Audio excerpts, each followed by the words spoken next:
Hey everybody, welcome back. Got a season finale of WandaVision. Mike and Eddie here. We're going to talk about the show, the final episode, you know, cover our thoughts. So let's see how this goes. I can't wait to do the same in, what, 2 weeks?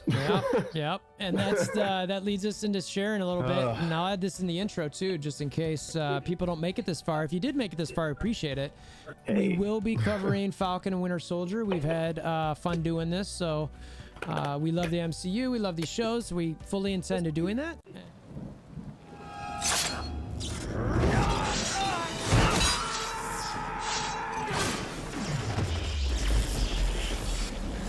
Bring me Wolverthor!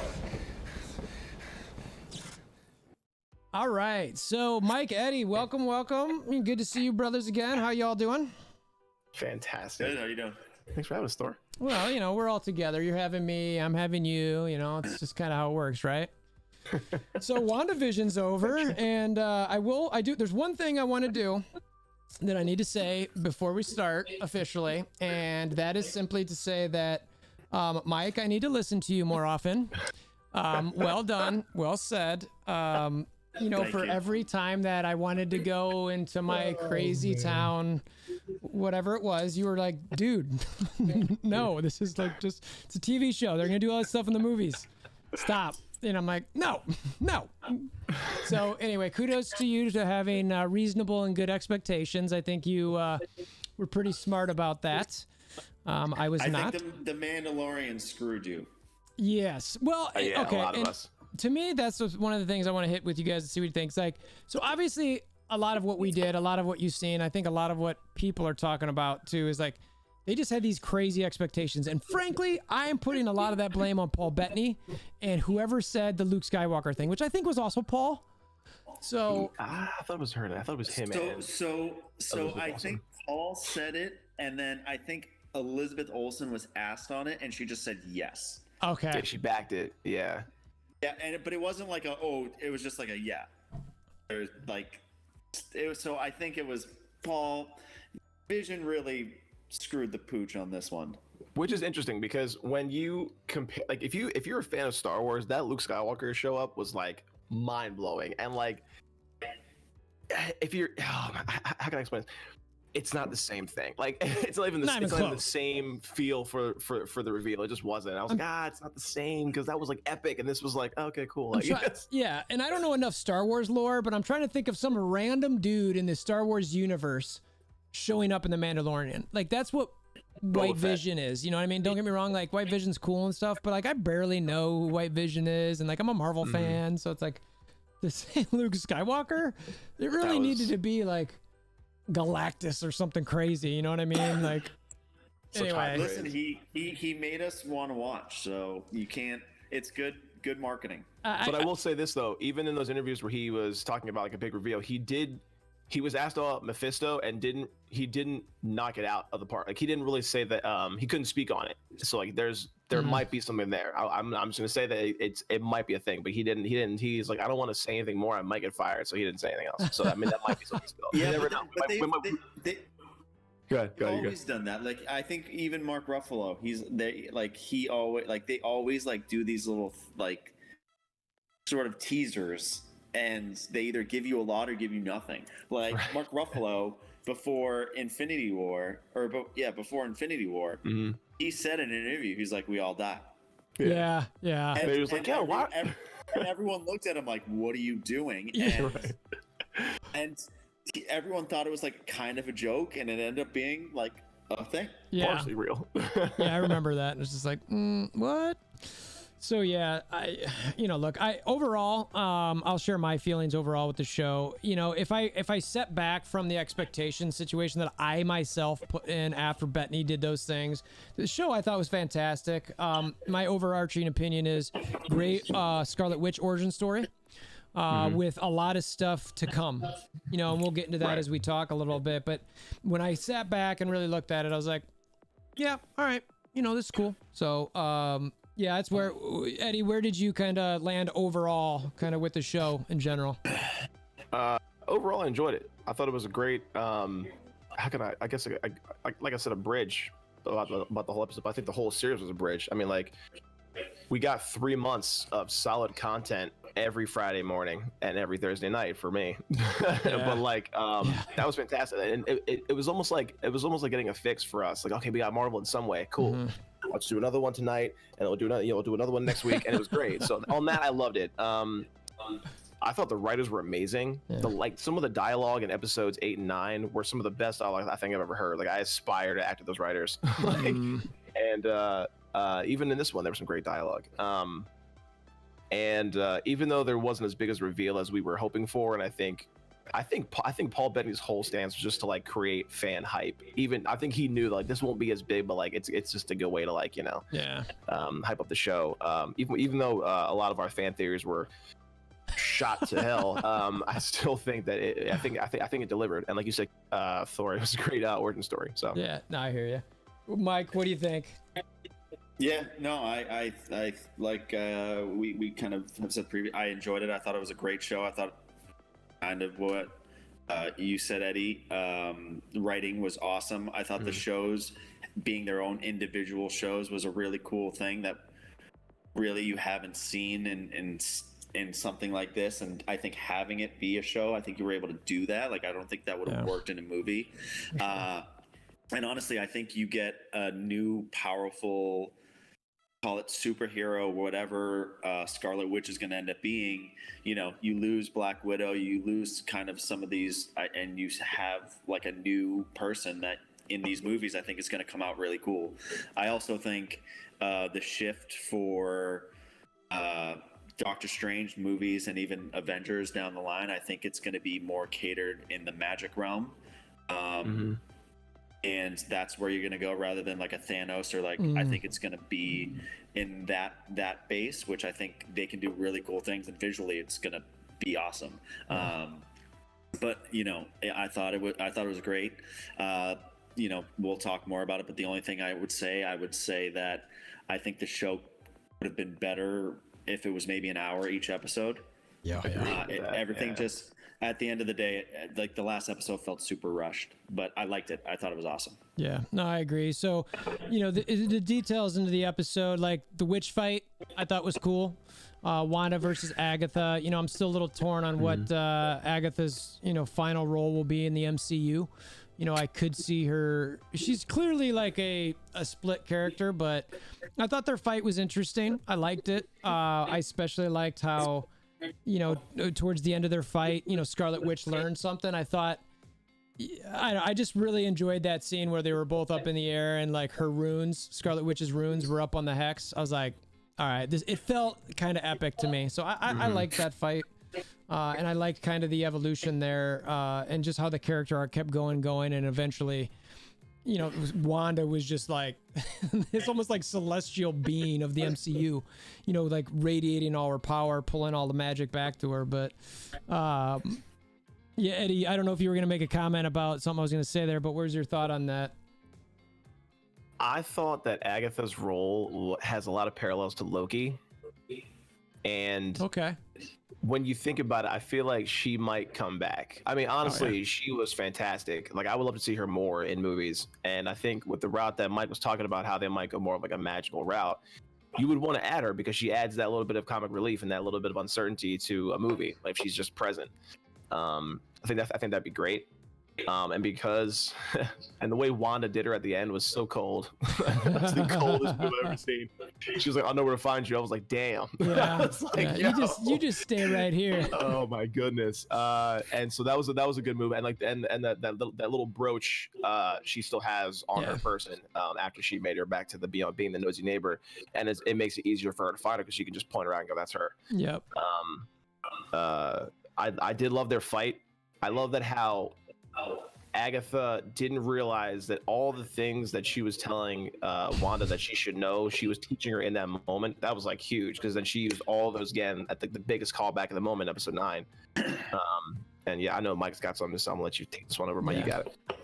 No, I was just nodding in agreement where you kind of like I think we talked about it the last time we spoke on here, where Agatha was talking to Wanda, and especially about like her hex in her cave, and Wanda was like, "I don't know what you're talking about," and Agatha just goes through the motions of explaining all her powers and her magic Right. to use against her. It was like, it's technically like a dumb villain move, but Yeah, they do it every single time. it happens all the time. But no, I thought their fight scene was cool. We can get to it. I thought the Vision fight scene was pretty cool. It was very quick, but I thought it was cool. Vision on Vision, even though it's kind of a fake Vision and a real Vision, but yeah, I thought that, like you said, the hex, the symbols showing up on the hex so she couldn't use her powers was awesome. I think Agatha comes back for sure. I think well, she has to. Yeah, she has to. I think, for sure. like I said, in Doctor Strange, I think we're going into a crazy world with Scarlet Witch in it, and she's, even if it's a small cameo, or even, if Ralph is who we've talked about in our theories, gets her, brings her back, I think she's a good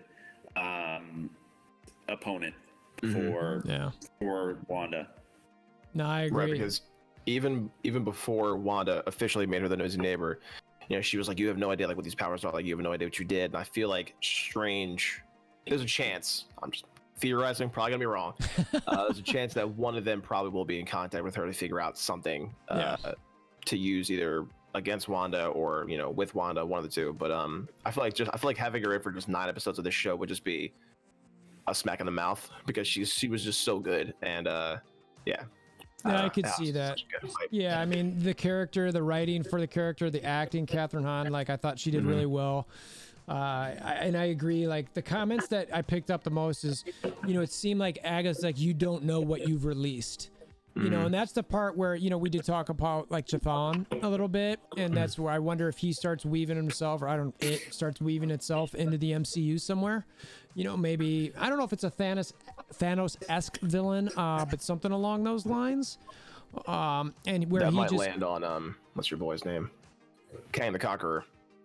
Oh yeah, but I think he's the next like Thanos baddie. Yeah, and he's in the Ant-Man one. I forget what's it. Quantum something. Yeah. I forgot what it's called.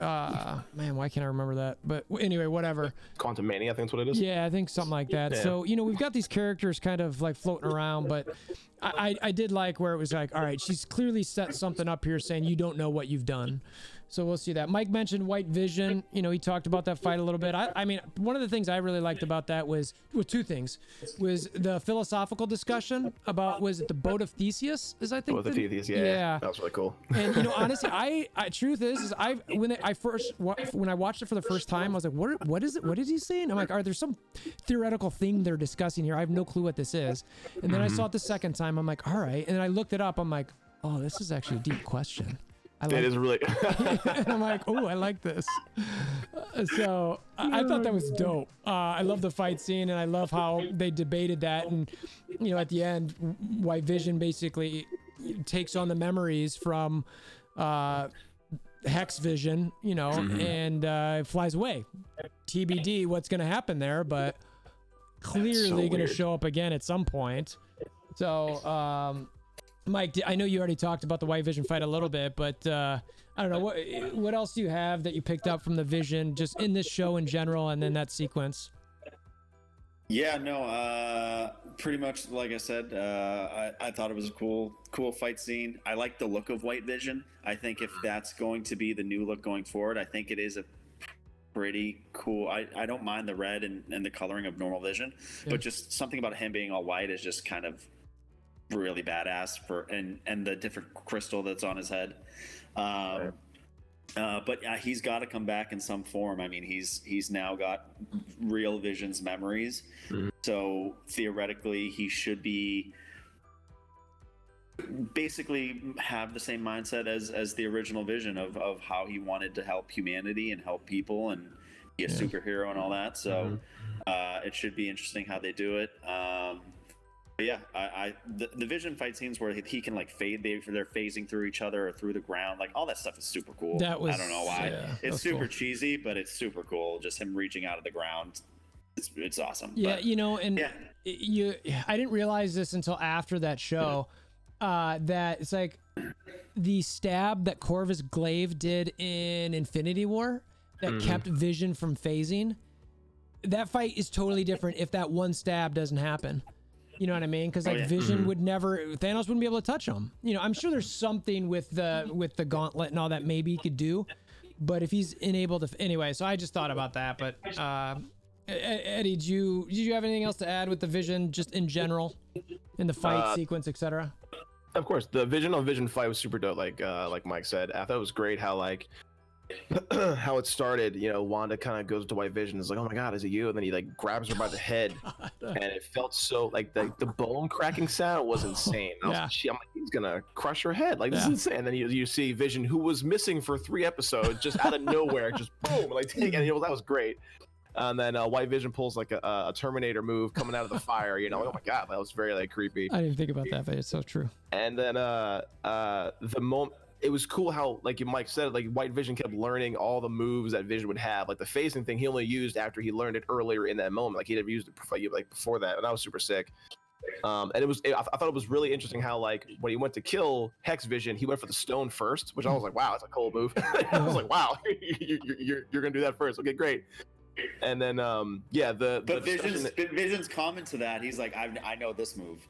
Right, so I'm just gonna go ahead and phase out of this one. Like that was smart. Like, I've been here before, buddy. No way. Can't pull the same move twice, but and then the discussion in the library was like, it would have felt weird to most people, but it makes sense. Like that would be the fight that they have, because like it's two like, you know, like really thought provoking sentient beings having a very thought out discussion about like how memories and how a personality works, and you know, and with using the boat of Theseus as their base, it was just like a really smart move. And then it was just weird how like he almost did the same move that Ultron did, or that he did on Ultron when he like grabbed his head and kind of phased him out of the internet. Oh yeah. But instead he gave his memories back to White Vision, and then the dude just went deuces, and that was it. And I was like, oh, where is it? Like, what? Vision.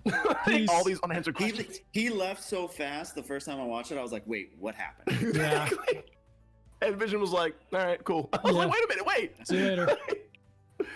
That was pretty, but yeah, I thought their little back and forth was pretty fun. Yeah. And then really the rest of the episode was kind of like, we have Hayward, Mike's favorite character, the kids, you know, a little scene there. I don't know what Monica Rambeau's official superhero name is going to be, but not that we ever, you know, didn't realize what was happening there, but it's pretty clear that she's becoming and is something epic at this point. So we'll call her Photon for now, but I don't know, anything that from like whether the kids fighting the FBI to, you know, just, I guess the part that I'm going to say is that this is where it turned to me a little bit of like sad, heart-wrenching character building for Wanda, because the part, I mean, look, we can get into all the details of how cool the stuff I just said was, but the part that I really liked from this point of the episode on was that Wanda had this juxtaposition of a position or a thought and decision to make between Vision and her kids and the people of Westview.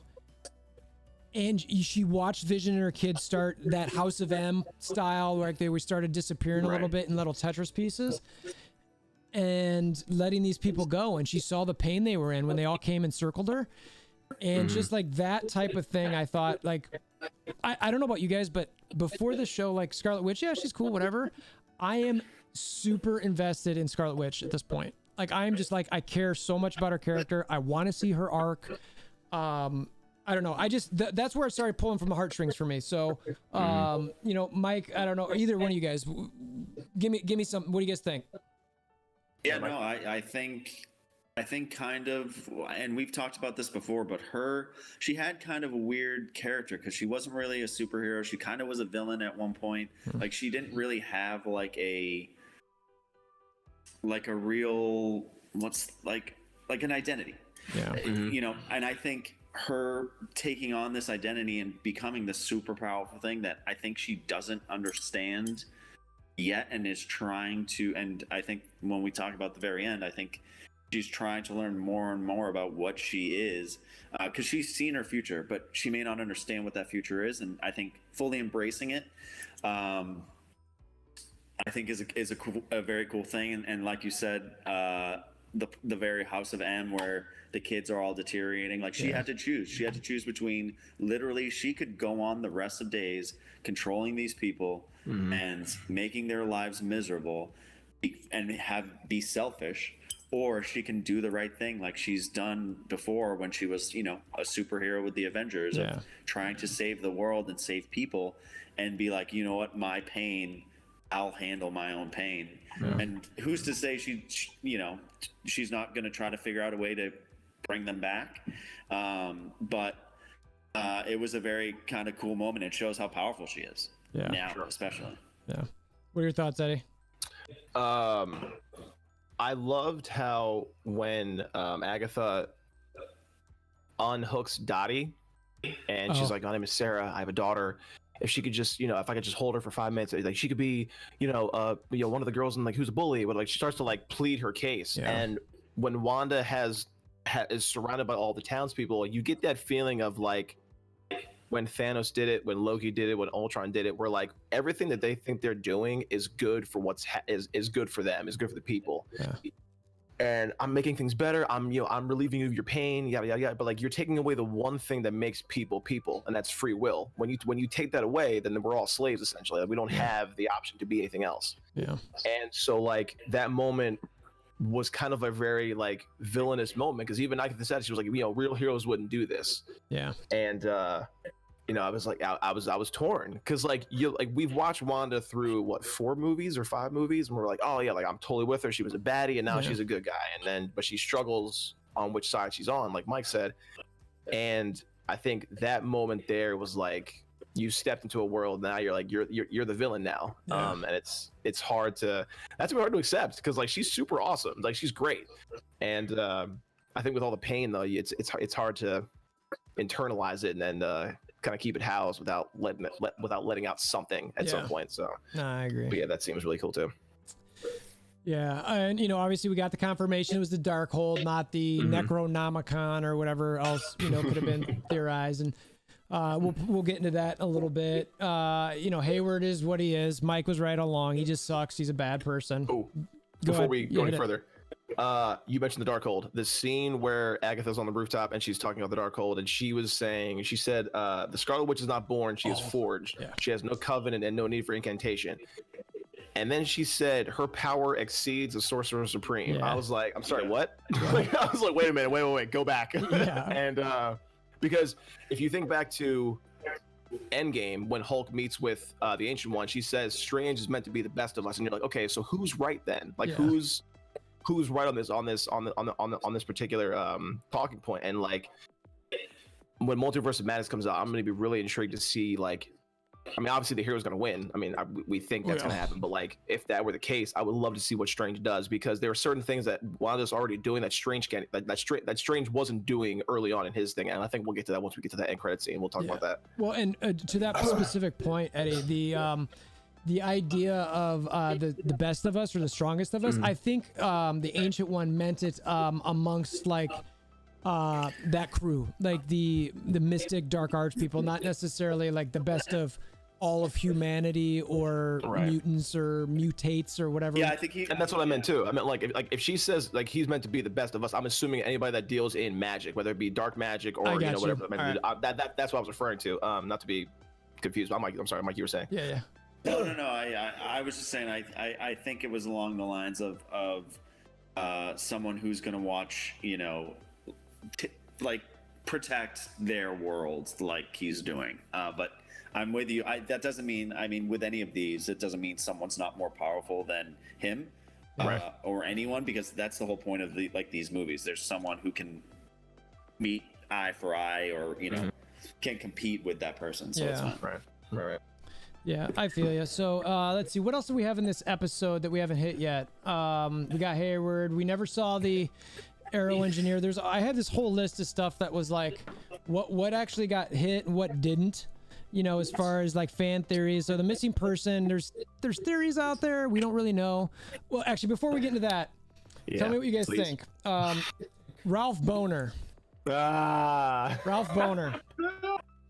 So first off, I never expected a D joke in the Marvel Cinematic Universe, but it's there. Maybe there was one before that I never picked up on. But I was kind of like, and he's like, Boner. I'm like, what just happened?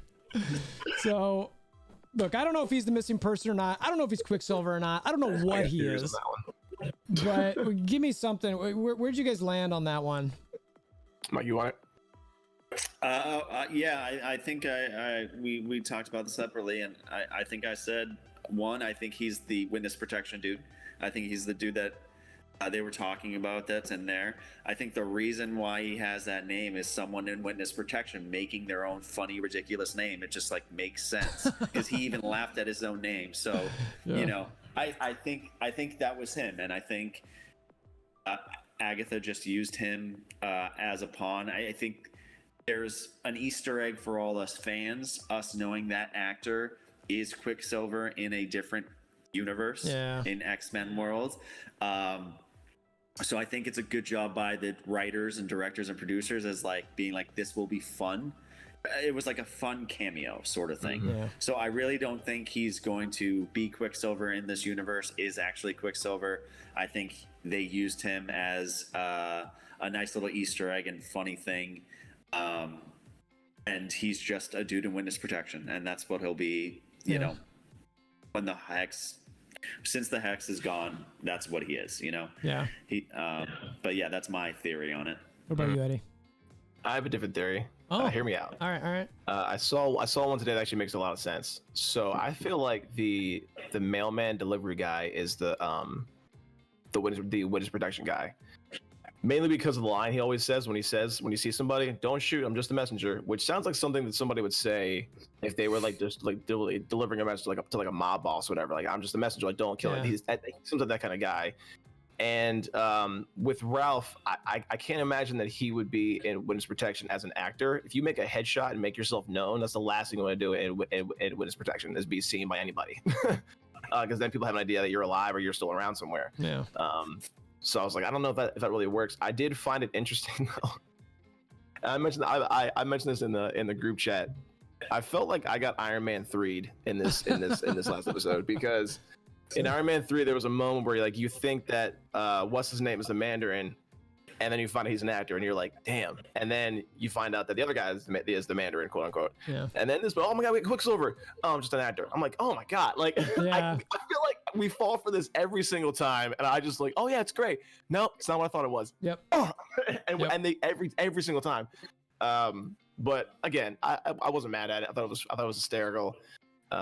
He did a great job, and I think he put up an interview, something small, like he said it was really great to be on there and like work with those guys. So it sounds like the way he said it sounds like he's not going to be coming back in that regard. I'm not sure how it's going to work, but I mean, like what he said sounded very final. Yeah. So that was okay. I mean, like, just it was cool just to see his powers work and operate. And if we could go back, like we were talking about like the kids who were handling the military earlier on. I wanted to comment on that before. Yeah. There were subtle nods to Quicksilver from Days of Future Past when he was like going around moving all the guns around, and then he stole one guy's hat and put it on, and I thought they were just like all like just they do so many subtle nods to other things from other movies, like even when Wanda threw the car at Agatha, like her shoes were there, like, and like the Wizard of Oz. That was great. Like those small things like that just make the show amazing. Yeah. And but like Ralph's thing. There were so many theories, and then they just were like, nah, we're gonna smash this idea, and you're like, but and also the rabbit, dude, what happened to the rabbit? Oh yes, thank you. Like, seriously, like how is that just like nothing? I'm like, no, you can't. Like that thing ate a little bird. Like you're just gonna leave that by? All right, whatever. It was in every episode, as far as I remember. Like. Every episode, and then it just goes away, like it never was there. I don't know, man. I can't get behind that idea. I'm sorry. No, I'm glad you brought that up, because I don't think I had that. Like, I got a bunch of notes that I'm looking down at. Oh no, I did have it on there, but I was just like, you literally have no clue what that thing was. None. It was just some bunny that ate birds. It's like, all right. Does she get to keep the rabbit now? Because when Wanda made her just a normal citizen who happens to be the nosy neighbor, I'm assuming the rabbit is still there, and I'm assuming the rabbit is still. I mean, she's gonna live in that house, probably. Exactly. Yeah. Or does she have to move because it's Ralph Boner's house and she can't live there and she's got to find her own place? She just went to Ralph's house. Yeah, I mean, it's just kind of like, where is she gonna go? I don't even know. Oh goodness. So and then I think that's is there anything from the regular episode we're missing? I mentioned that we never got the aerospace engineer. We did get that's the first cutscene, so we'll get to that. Or was the scroll on the cutscene, or was that at the end of the episode? Is that Cutscene. All right. So was Doesn't there make before we Chris. get to the cutscene? Is there anything else that we missed in the episode that we didn't cover? Oh, the only thing I will say I didn't like how Hayward got taken out with I get it, with though. Cat all of a sudden finally showing up and just hitting him with the car, and then that was it. Same thing with I thought Vision, that though. was like, what's that? It was I know, it was but I it was thought the same thing with Vision. Like they just showed up after like 2 or 3 episodes, and you're like, oh, they were still there. Great. Like yeah. Yeah, I just thought it was very anticlimactic, and I thought it was like almost not a disservice to her, but like she wasn't in like a few episodes. Like she was just driving back to Westview in that little van stuck there. It was just one of those things where like she showed up last second, and that was it. It was just, and then she disappeared once everything was. Keep going. I want to hear what you have to say about that, Mike. I it didn't make like none of it just made sense. It was one of those things where again I think this episode was super rushed. I think like for her to be like, oh, I don't like narc or talk to the feds or whatever her excuse debriefing or was, something like that. Yeah. Yeah. like it was like you were just working for them for like the very beginning. All of a sudden you can't get debriefed. What are you talking about? Yeah, like, that Is was she in Love weird and to me. Thunder? What's that? Is she in Love and Thunder? I don't know if it's confirmed if she is, but it would make sense if she is. Yeah. Right. Sorry, you guys can keep going. But yeah, it was just one of those things where I think her and I think her character was very good in the very beginning, and she was a part of it, and then all of a sudden like it was just a quick boom. She catches Hayward or takes him out, and then she disappears, and then because Like White she Vision. doesn't talk. Yeah. Yeah. But I thought it was just kind of like too quick, especially because I think her, Monica, and what's the other Wu? detective's name? Wu. I Oh, think yeah, we they gotta just talk seemed about like Wu a before we good. move on. Yeah. They were just seemed like a good trio, Yeah. and then it just like didn't matter anymore. But that's me. That's all I have to say. No, I agree with that 100%. I agree with that. If I may. Yeah, hit it. Yeah, her when she came out of there with the truck, I was like, oh, okay, that's random. it was, and again, like Mike said, it was kind of a disservice to Hayward to end like that way. Like that was such like a crap ending. That could have gone like a multitude of ways, and you chose to go with that. Like, okay, all right, I would have Yeah. gone somewhere else with that. Yeah. Like I would have rather he almost gotten away, and they had to deal with it later. Like I would have loved that. And I forgot that when you go through the hex, you maintain the properties of whatever you went in with. So like technically, what she hit him with wasn't the funnel; it was like that big tanker truck. So that was Oh, cool. that's right. I want to talk about real quick Vision and some of the dialogue that he has in this. He said he was telling the White Vision that memory is a source of identity, right? And then the line he gave Wanda at the end where he said, "A voice with no body, a body but not human, and a memory made real." Like, Vision talks sexy. he does. Vision- Man, his way of Vision- words. He can Vision seduce talk me. like- I He's a wordsmith. He can talk the pants off me. thank you. It is unbelievable. Like his dialogue was so good. And then her response back to him, you know, like you're the wires and the blood that made this, but most of like you're my heart, you're my soul, but like you're my happiness. Like I was like, this is like so like their love is legit, and I would love it if somehow it could work out with that. I don't know how. Maybe through White Vision it'd be a different thing entirely though. But like, that was incredible. I also loved Billy, how he can see the future. Like he saw his mom about to have that breakdown with the townspeople and like had his brother, like had him and his brother just start running out there. Like that's a cool power. Like I mean, even if his ability to see the future is only in moments, like a few seconds before, a few minutes before, that's pretty dope. Trying to think of, I have another note here I wanted to talk about. I think that might be it. For While you're now. thinking about that, let me add to your White Vision love story thing is, Please. like, I definitely, I mentioned it a little bit earlier, but that, I mentioned it in the regards to Scarlet Witch and not really caring about that character, but similarly, I didn't really care about their love story. And I was like, yeah, how does this happen? Like, are we really buying this? Like, you're in Europe and okay, I guess. And after this, you're kind of like, no, this is like the MCU couple. Like, I'm like, who else in the MCU? I mean, even Ant-Man and Wasp, I'm kind of like, yeah, okay, that's cool. Ruffalo and Scarlett Johansson, sorry, that was cute, but just let's put that somewhere else. Well, she's dead now, so that's relevant. Well, that's true too. But I mean, just like of all the love stories in the MCU, you know, and I'm okay saying like I care about romance, you know, and it's my wife into it too, and I like it, and you know, got a soft heart. This is the relationship I think I care most about, you know, and I think it was because of some of that dialogue, like you guys are saying, like he's gonna talk the pants off of everybody, and you know, juxtapositioning that to where it was before, I didn't care. So I definitely think that this show nailed it in that regard. So yeah, that's all. I just wanted to add that.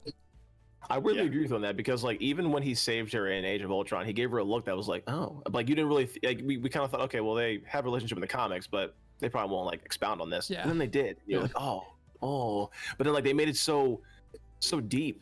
I was like, I didn't expect this at all, like because they haven't done that yet, and God, I'm just so passionate. I'm like jealous. I wish I could find something like that. You know what I'm saying? Oh my God. Yeah. Also, if I ever like get married, I'm like saving all those vision lines. And Yes, like, dude. hopefully like the girl that I'm with like doesn't like watch WandaVision ever, because I'm plagiarizing the crap out of everything he said. My goodness. I was like, he's killing it. He's killing it. These writers are so good. Oh my gosh.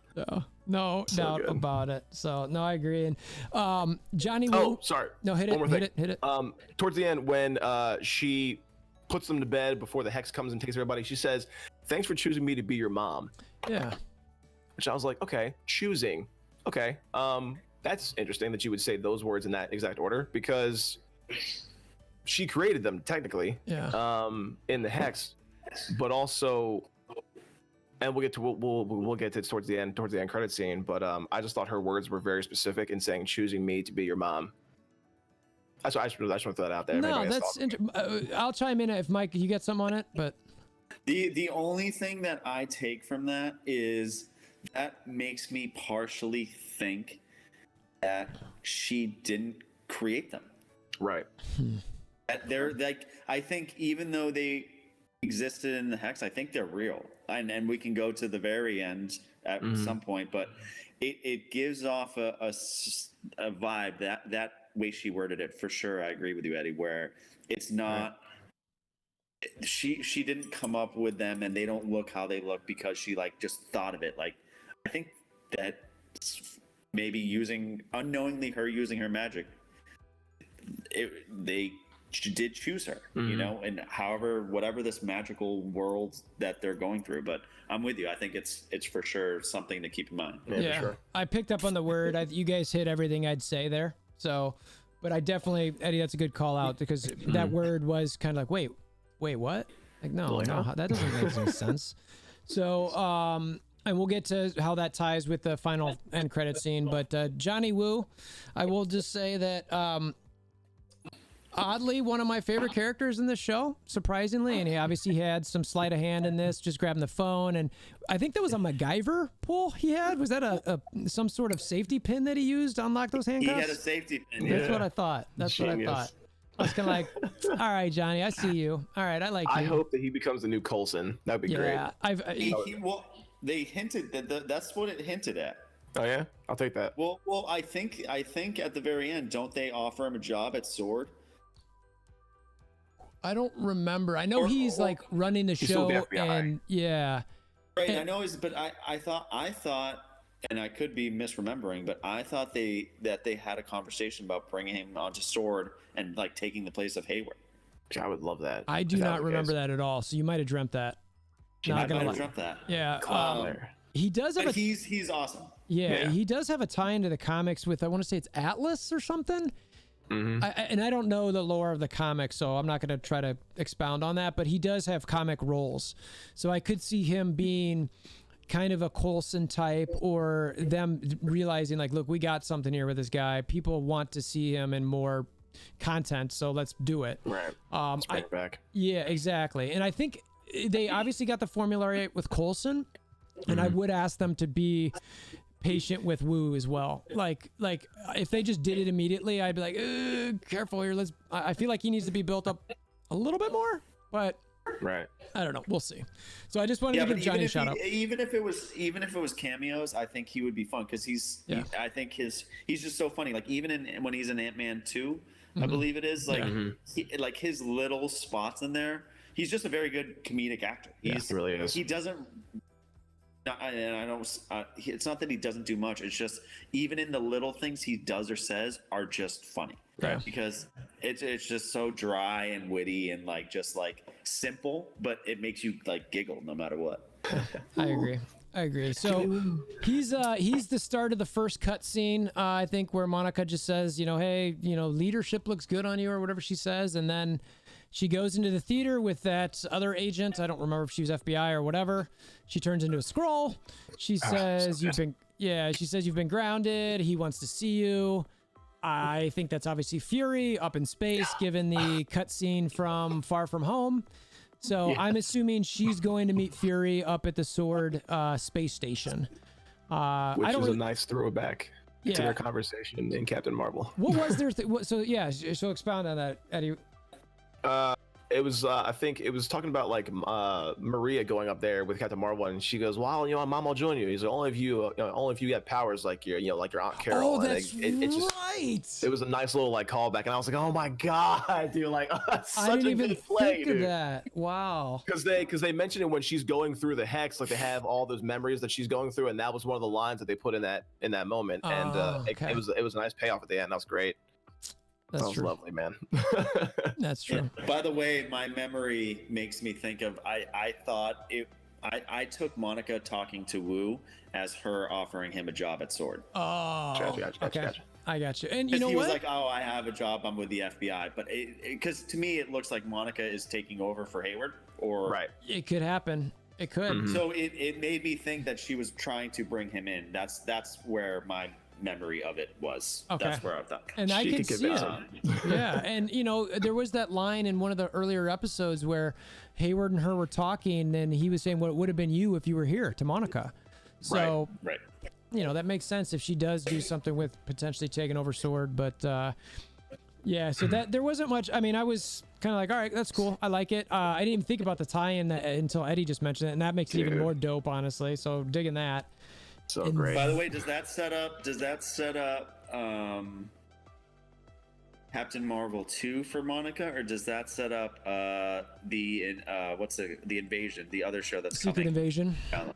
Yeah. Yes to both those I questions. think Invasion? I think Eddie's I'm right. gonna say yes Captain to both those Marvel. questions. Yep. Yes and yes is my Yes guess. and yes. Yep. So I'm not even gonna begin to theorize. I just feel like that it has to for both because the scrolls are inadvertently tied to Captain Marvel, so I feel like they have to be. yeah, and is that a TV show or a movie? The I Secret believe it's a Invasion. TV show. Invasions will be a series, I Is it? think, Okay. and then Marvel's a movie. Okay. All right. I think. I kind of want to find out now. I'm curious. Yeah, I don't remember. So Eddie can look, but I think gotcha. that's what it is. okay. And as we move to the final cutscene, flying into the mountains, and there's some talk about are those the same mountains? And I forget the name of them where her Scarlet Witch's true origin story kind of came from.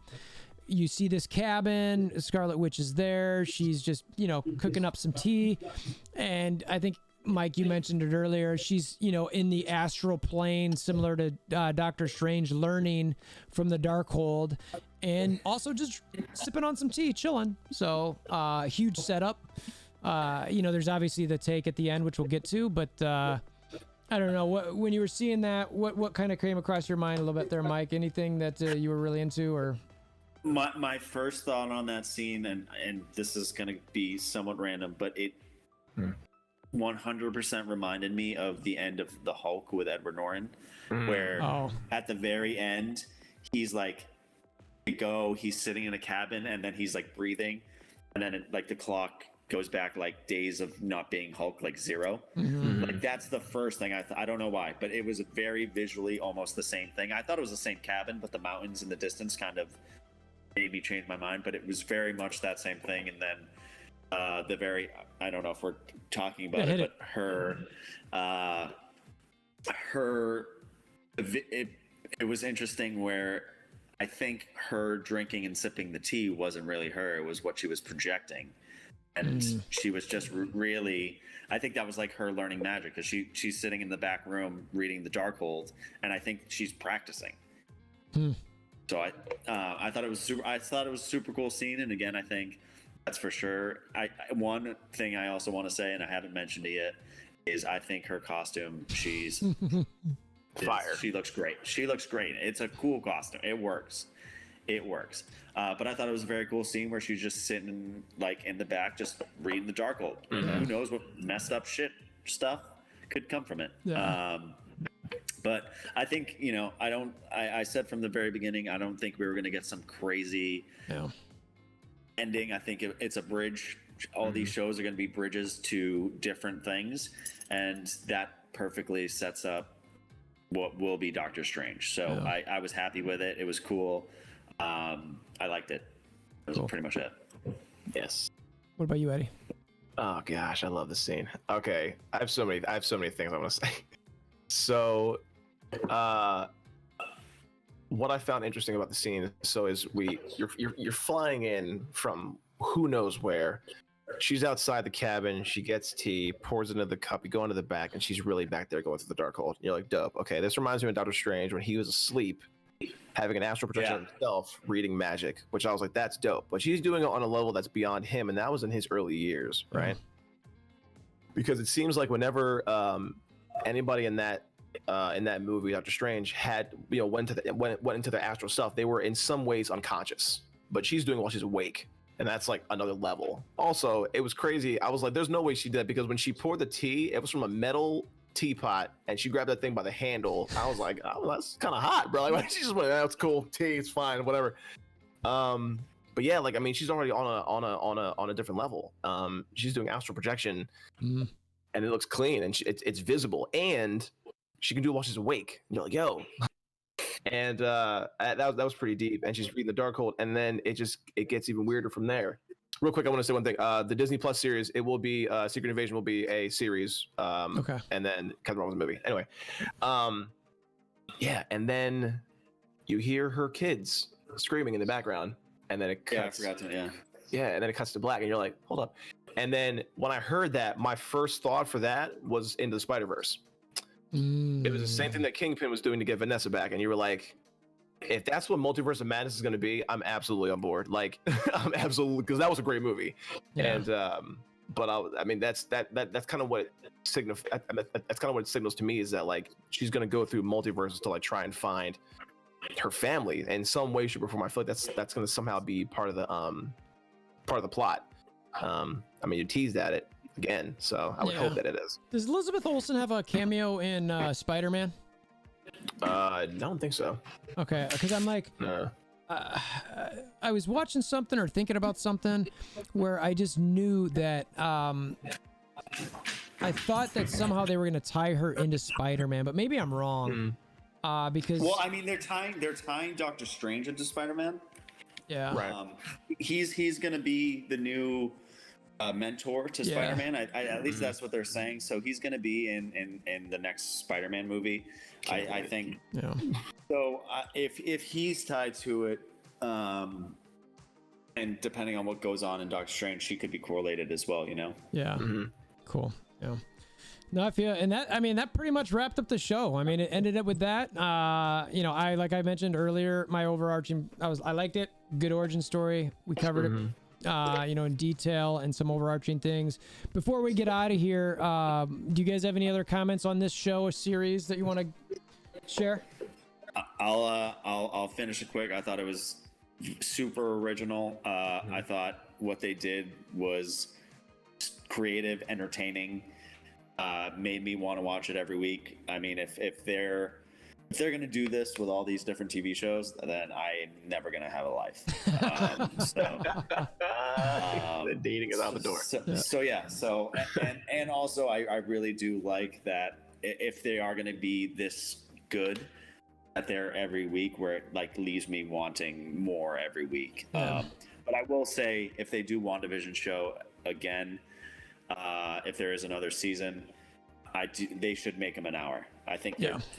I think for what they were doing, it made sense for being as short as it was. But my only harp on it was the very end felt so rushed, and I felt like if those episodes were longer, it wouldn't have felt as rushed as it did. But that's me. I feel you. Right. But A+ show. Yeah. Eddie, you got anything? Of course. I agree with Mike. I thought it was very well done. I didn't expect the writing to be so deep. I really didn't. I mean, from the first couple episodes, you're okay, cool, they're a married couple, and you're seeing the thing. But then, like in the last three, it was just like, man, like you really get to see how in love they were, and just the words they used were so well written, and it was just like it was intricate and beautiful. And I agree with Mike though. Like if they were to bring it back, which I don't think they would, I don't know how they could. I would definitely prefer an hour, even like 45 minutes base to be like every episode would just be perfect. Yeah. But yeah, I feel like the end felt kind of quick. But I thought it was a quality show. I look forward to it every week. And I can't wait to do the same in 2 weeks. Yep. And that's that leads us into sharing a little bit. And I'll add this in the intro too, just in case people don't make it this far. If you did make it this far, I appreciate it. Hey. We will be covering Falcon and Winter Soldier. We've had fun doing this, so we love the MCU. We love these shows. So we fully intend to doing that. And oddly enough, we're gonna be shooting our whatever right after this, so yeah, looking forward to talking. I mean, look, the truth is, you and I, all of us love talking about this so much that it's like, all right, we're gonna do this, so might as well just keep doing it, right? So Might as well keep doing it. yeah, right. So appreciate everybody stopping by. Hammer down on that like button, click the notification bell, subscription button, all that deal, and we'll see you guys soon. And hopefully this you guys check out the Falcon and Winter Soldier stuff. And until next time, we hope you guys have a wonderful day. See ya.